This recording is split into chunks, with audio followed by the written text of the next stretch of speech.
তো এই মিটিংটা খুবই ইম্পর্টেন্ট, 2 ঘন্টার মিটিং ছিল। 2 ঘন্টার মিটিংয়ে সামনে যে ইলেকশন আসছে, ইলেকশনের যে প্রস্তুতি আমাদের কীরকম এবং সেই অনুযায়ী আমরা কি কি কাজ আরও করতে পারি জোরদারভাবে, সেগুলো নিয়ে আলাপ হয়েছে।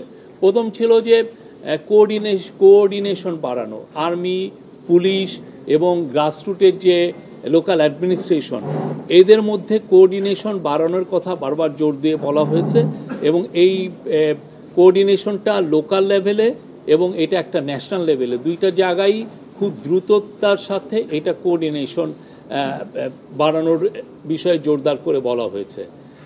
আপনার ইলেকশনের আগে পুলিশের প্রস্তুতির কথা বলা হয়েছে এবং পুলিশের আইজি মহোদয় বলেছেন যে আগামী মাস থেকে 1.5 লক্ষ পুলিশের ট্রেনিং হবে ইলেকশনের বিষয়ে।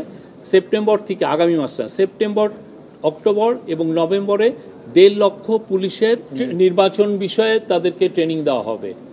তারপরে ইলেকশনকে সামনে রেখে আপনারা জানেন যে প্রচুর ডিসইনফরমেশন অলরেডি সার্কুলেট শুরু হয়েছে, সামনে এইটা আরও ইন্টেন্সিফাই করবে।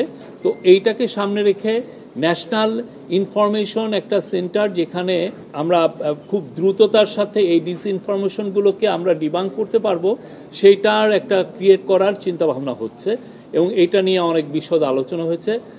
চিফ অ্যাডভাইজার আমাদের হোম মিনিস্ট্রি বা পুলিশের এখানে বা একটা সেন্ট্রাল কমান্ড স্ট্রাকচার কিছুদিন আগে করা হয়েছে, আপনারা জানেন, সেখানে একটা মিডিয়া সেন্টার প্রতিষ্ঠা করার কথা বলেছেন, যাতে করে খুব দ্রুত আইন শৃঙ্খলা সংক্রান্ত যে কোনো ইনফরমেশন খুব দ্রুত কালেক্ট করা যায় এবং ওই দিনই ওই সময়ই এটা যাতে ডিসেমিনেট করা যায় এবং সেই জায়গায় প্রতিদিনই যাতে প্রেস কনফারেন্স করে আপনাদেরকে জানানো যায় যে কোথায় কি কিভাবে হচ্ছে, কোথাকার সিচুয়েশনটা কি, এই প্রত্যেকটা বিষয় এবং খুব দ্রুততার সাথে।